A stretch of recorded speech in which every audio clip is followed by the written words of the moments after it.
मंद्रुप ग्रामपंचायतीला राज्य सरकारच्या संलग्न असणाऱ्या वृक्षारोपणाच्या कार्याबद्दल हरित यशोगाथा पुरस्कार जाहीर करण्यात आला आहे.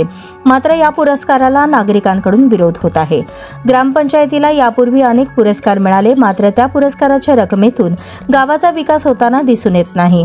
त्यामुळे गावाच्या विकासावर परिणाम होत असल्याचे नागरिकांमधून शासनाच्या पुरस्काराला विरोध होत आहे. शिवाय या पुरस्काराने मोठ्या प्रमाणात स्टंटबाजी करून राजकारण करण्यात येत असल्याने पुरस्कार नको, विकास हवा असं म्हणत नागरिकांकडून पुरस्काराला विरोध होत आहे.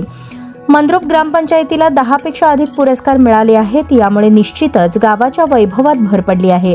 मात्र गावात अस्वच्छता, पाणी टंचाई, दुर्गंधी, व्यापारी गाळे, रस्ते यांसारख्या समस्या भेडसावत आहेत. याकडे दुर्लक्ष करून ऑनलाईन माहितीद्वारे पुरस्कार मिळवण्याचे काम सुरू आहे. त्यामुळे गावात विकासासाठी निधी येताना अडचणी येत आहेत. म्हणून शासनाकडून पुरस्कार देण्यापेक्षा विकासासाठी निधी देण्याची गरज असल्याचे सचिन फडतरे यांनी सांगितले. नमस्कार, मी सचिन फडतरे, मंद्रुपचा ग्रामस्थ. तर कालच महाराष्ट्र शासनाच्या वतीने मंद्रुप ग्रामपंचायतीला हरित यशोगाथा हा मानाचा पुरस्कार भेटलेला आहे. तर मी ग्रामपंचायतीचं अभिनंदन करतो. मागच्या वेळेला पण माझी वसुंधरा ग्रामपंचायतीला पुरस्कार भेटलेला आहे. तर मला सरकारला एवढं म्हणायचं आहे की मंद्रुप ग्रामपंचायतीला कशाच्या माध्यमातून पुरस्कार दिले जातात? काय वशिलेबाजी आहे का देणं घेणं करून तुम्हाला पुरस्कार दिले जातात मंद्रुप ग्रामपंचायतीला? कारण मी या ठिकाणचा नागरिक असून मी गेल्या 2018 पासून मंद्रुप बाजारपेठ येथील घाणीच्या साम्राज्याविषयी मंद्रुप ग्रामपंचायतीच्या विरोधात आंदोलन करतोय. आणि PDO असतील, शिओ असतील, कलेक्टर साहेब असतील, सर्वांना पत्र व्यवहार झालेला आहे. तरीही मंद्रुप ग्रामपंचायत अद्याप कोर्टाचा आदेश असताना देखील अतिक्रमित गाडी काढून त्या ठिकाणी व्यापारी गाडी बांधून मंद्रुप ग्रामपंचायतीचा विकास करण्याच्या बाबतीत मागे पडत आहे. तुम्ही पहा, प्रत्येक वार्डामध्ये जाऊन वार्डाची अशी अवस्था झालेली आहे की रस्त्यावर खड्ड्यात रस्ते आहेत. ग्रामपंचायत मोडून टाकायला तयार नाही.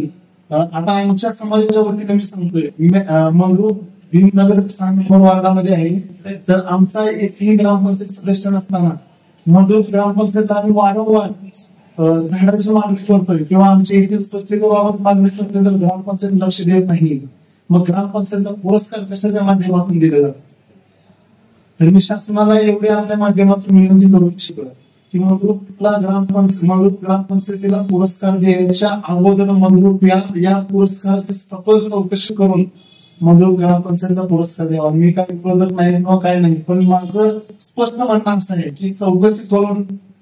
बरं, आपल्या मंद्रुप परिसरात सगळ्या वार्डात जे मुर्मीकरण व्हायचं होतं ते झालं का? आपलं नाही झालं, मुर्मीकरण नाही झालं. याबद्दल आपलं काय?